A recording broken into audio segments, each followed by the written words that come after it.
Hola, bienvenidos a Opinar o No Opinar, el podcast que jugó Call of Duty para saber cómo se sentía vivir en Culiacán. Y bueno, estamos aquí con mi compañero Ricardo P. Castillo Hola, ¿qué tal?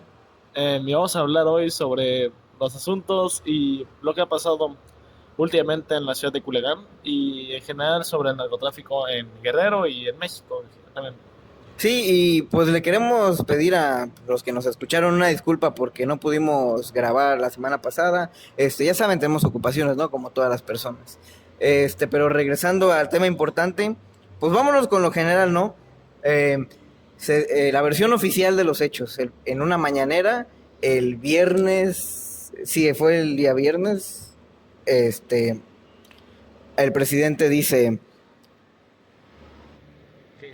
El presidente dice que está en Oaxaca, ¿no? El presidente llegó a Oaxaca y dice que vamos a hablar de todos los asuntos de Oaxaca y no sé qué, pero empiezan las preguntas de los medios y les empiezan a preguntar que qué fue lo que pasó en Culiacán, que si fue la captura del hijo del Chapo, que si lo liberaron, que si no, y el presidente dice: yo no sé nada, pregúntenle a mi gabinete de seguridad, ellos están allá en Culiacán viendo el asunto, vámonos con los asuntos que me respectan en esta mañanera, que son sobre Oaxaca. Y pues no lo dejaron en paz, pero él siguió con lo mismo, no quiso dejar. Vamos, no quiso opinar del asunto, bueno, más bien informar, porque él es el presidente, él debería saber, pero se cubrió bajo la consigna de que esto fue por resultado de algo rutinario, pero no manches, no te vas a encontrar al hijo del Chapo así nomás, en un operativo de rutina. Se me hace, aparte de todo eso, se me hace irresponsable, un poco tonto que el mismísimo presidente de la República no esté informado de lo que está pasando en su país. O sea, es mal, está mal. Es como, no tiene sentido que el presidente no esté informado de lo que pasa. Y además una situación tan grande como lo que fue lo de Culiacán. Porque o sea, realmente fue violencia masiva. O sea, fue algo muy grande, fue algo muy peligroso en general para las personas. Y pasó un día entero y creo que la gran mayoría de los mexicanos que por lo menos tuvieran conexión a internet y un celular estaban muy bien informados sobre lo que estaba pasando. Sí, pues lo más importante que quiere saber alguien después de que pasó esto es: mis familiares están bien, queremos justicia y queremos saber exactamente qué pasó y qué fue lo que pasó. Y todo esto, pues no, nomás no se respondió, que nomás dijo: vamos con mi gabinete de seguridad, y pues pasó el tiempo y nomás dijeron que un operativo de rutina y pidieron mil disculpas y que no sé qué. Y AMLO lo mismo de siempre. Los opositores, la mafia del poder, es un rival que tenemos aparte del crimen organizado. Y pues decía que ya le pare la mafia del poder, lo mismo de siempre, ¿no? Se desviaba del tema. Como que trata de lavarse las manos de lo que pasa en general en el país. Para no adquirir culpa. Sí, y hasta llegó a llamar facitoides, que no sé si la verdad si existe esa palabra de facitoides, a los que decían que fue una mala decisión, porque él dice que, eh, más bien, dicen ellos que fue como si no tuviera pantalones el presidente, como si el gobierno se humillara ante un crimen organizado. Yo creo que en parte tiene algo de razón en esto de que, pues sí, fue una decisión muy difícil liberar al hijo del criminal, pues digamos que el más buscado antes, pues hasta antes de su arresto en México, es el más importante, ¿no? Entonces fue una decisión difícil, ¿no? Dejarlo ir o quedárnoslo, pero él dijo: pues voy a hacerlo por el bienestar de los demás, estoy viendo que matan mucho a las personas y pues no sé, O sea, estuvo en parte bien eso, pero sí hubo de malo que no comunicara. exacto, fue como, ¿cómo decirlo? Un ultimátum, voy a darlo así. Sí, y es algo muy delicado el tema de la violencia, es uno de los principales problemas en el país. Yo personalmente considero que lo que más hace que nuestro país vaya en decadencia, no pongo yo en primer lugar la corrupción, la verdad, yo pongo en primer lugar la educación, en segundo lugar la corrupción y en tercer lugar la violencia. Es algo que tenemos que atender, la verdad. Sí, la verdad es que sí, o sea, es algo que afecta al país, no solo de forma social, sino que de muchas maneras. Y se me hace incoherente la reacción que han tenido las autoridades. Supondría que deberían de estar cuidando al país. Sí, deben de saber pues lo que pasa, ¿no? Y hablando pues de estas autoridades, el fiscal general de la República, Gert Manero, decía, Culiacán no será otro Ayotzinapa.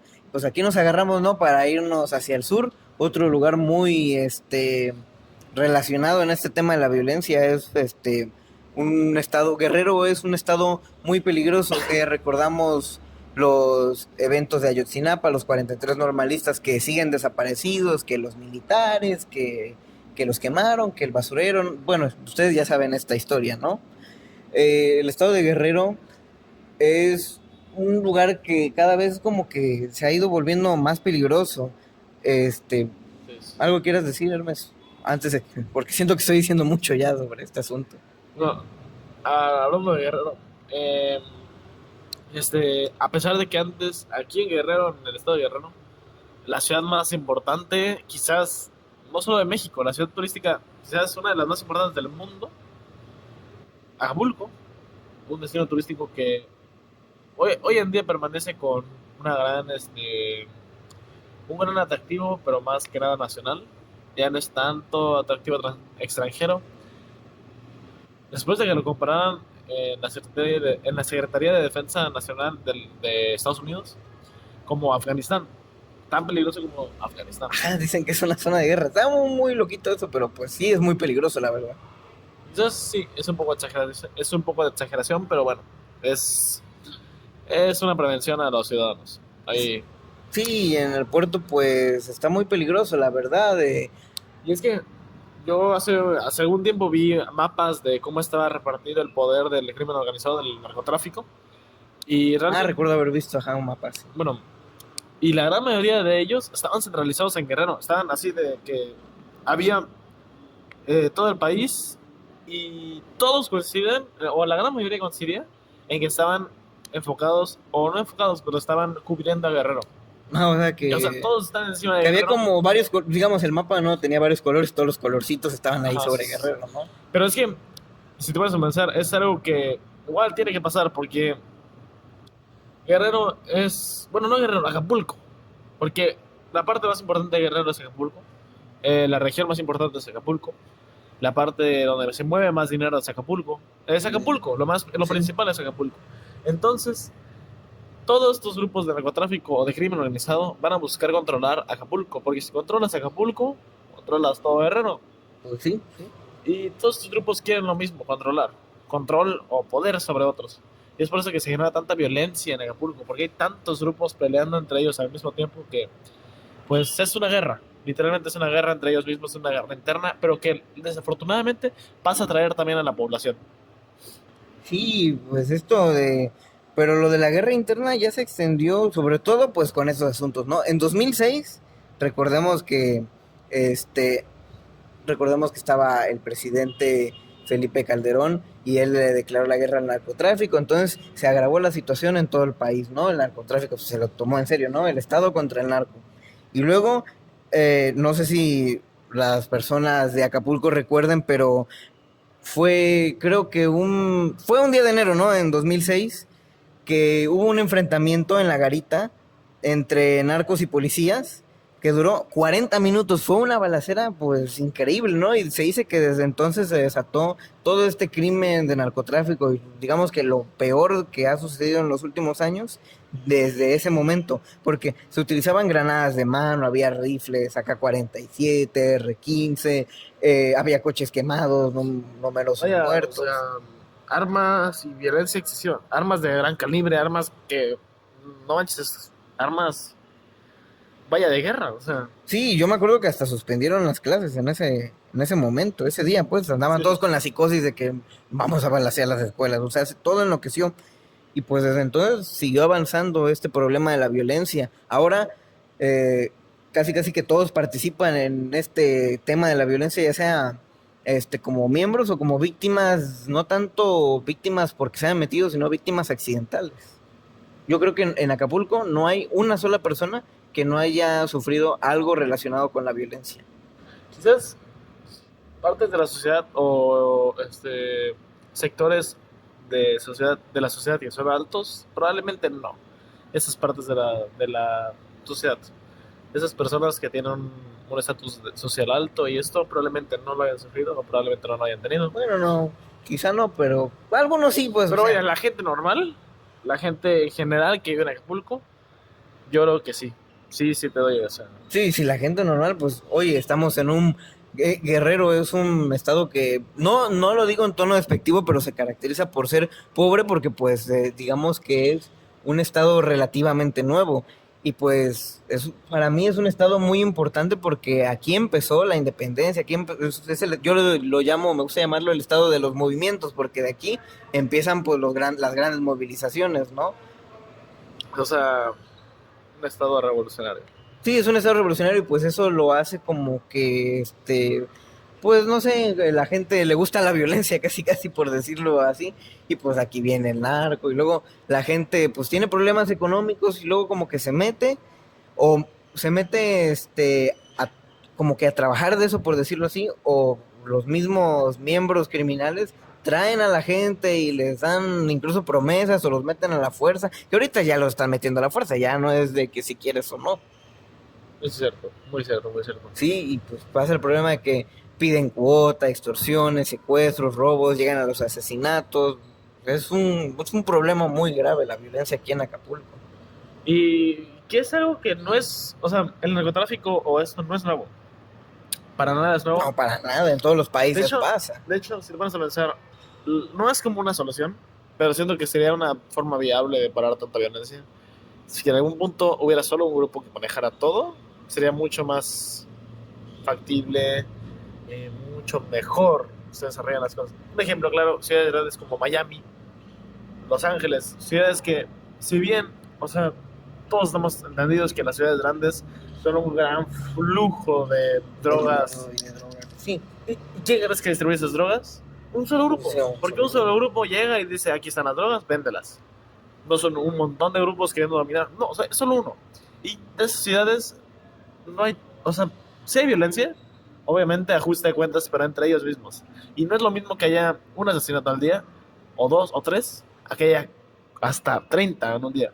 Sí, o sea, hay mucho, está muy serio el tema de la violencia. Y sí, pues es cierto, no hay que irnos a una utopía de borrar para siempre el crimen, el crimen, la violencia y todo eso, siempre va a existir, eso es inevitable. Imagina que Acapulco volviera a sus típicos donde vienen artistas, viene gente extranjera. Sí, como Sinatra, Nicoba, los Kennedy, que bueno, todos somos enterados que a Frank Sinatra le encantaba la cocaína. Bueno, eso no lo sabía, la verdad, pero... No estás tan lejos, José José. José José de sus tiempos de gloria. La cocaína le encantaba a ese caraca. Pues yo la verdad no sé si le hayan dicho a eso, pero bueno, yo a lo que quería llegar... A lo que me llegar... refiero es de que un artista o una persona en un momento turístico, en un lugar turístico... bueno, sí, los artistas... busca sí. diversión, vaya. Sí, sí, es cierto, tienen esa famita de que tienden a irse a las drogas y a esos tipos de diversión para desestresarse. ¿Dónde se consiguen ese tipo de drogas? Sí, en estos lugares. Pero no, ellos venían a, pues, no sé, a relajarse de otras maneras, ¿no? La playa, pues, estaba genial y era un lugar tranquilo. Es un ambiente, es un clima muy propicio para estar todo el día en la playa, yendo de acá de mariscos a lo que quieras. Pero, no, yo a lo que me refería en sí, pues era de que, pues ¿cómo decirlo? Bueno, retomando el tema de los famosos, pues, ¿cómo pasamos de tener a la pandilla de Hollywood en el Flamingos? Sí.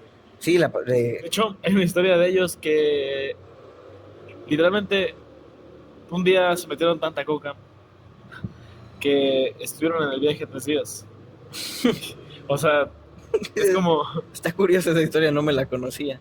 Es como, ¿de dónde crees que se sacaron tanta cocaína? O sea... Sí, bueno, pues, y es que sí, antes sí había un grupo, estaba todo más organizado, empezaron las ambiciones criminales y todo el rollo. Pero, pues se supone que el Estado siempre tiene que tener control, aunque sea de algo. Porque es cierto, no nos vayamos a, como lo decía ya, retomando otra vez, no nos vayamos a las utopías de que se va a desaparecer la violencia para siempre. No. Eso nunca va a pasar. Eso es algo que la gente tiene que entender. La violencia no va a desaparecer, pero pues como dice Hermes, aunque sea que sean ajustes de cuentas entre ellos, no, nosotros qué tenemos que ver. Y imagínate, si solo hubiera un grupo, no, la violencia se reduciría demasiado. Muchísimo. Sí, se reduciría mucho. Y pues es verdad que a veces buscan un público, ¿no? Para venderles el producto y todo ese rollo, pero a veces de manera forzada, pero si hubiera, yo creo también que si hubiera un solo grupo, pues quizá como que se estabilizaría un poco, porque el principal problema por el que surge la violencia es no es en el que surge la violencia de este tipo es porque quieren dinero. ¿Y por qué quieren dinero? Porque no hay oportunidades. Hay que invertir sobre todo en la educación, en lo laboral, hay que crear trabajos y todo el rollo. Porque sí, la violencia no va a desaparecer, pero si la queremos disminuir, yo creo que con eso se solucionaría. Los principales problemas en México son, porque muchos dicen la corrupción es el principal problema, pero yo pongo en primer lugar la educación. Ese es el principal problema. En segundo ya lo ponemos la corrupción y en tercer lugar la violencia. Esas son las tres cosas que más afectan a nuestro país en general. Sí, porque de alguna forma uno tumba al otro. O sea, si hay educación, se reduce la violencia por la misma razón de que una persona estudiada probablemente no se vaya tan fácilmente a meterse en narcotráfico buscando empleo. Sí, y va a ser más moralmente correcta. No se va a meter al crimen ni va a robar cuando sea, pues, un cargo público, ¿no? Exacto, exacto. Y con eso mismo se quita la corrupción. Sí, esto de la violencia, pues, es algo pues, que da mucho para hablar, la verdad. Bueno, pues yo creo que lo vamos a dejar hasta aquí ahora porque el tema de la corrupción, la educación y todo esto es un tema complicado y largo. Sí. Pero que yo creo que en algún futuro o probablemente en el próximo podcast vamos a tomar y hablar un poco más sobre este tema. Bueno, por ahora y por este día nos despedimos y bueno, muchas gracias por escuchar el podcast. Nos vemos hasta la próxima.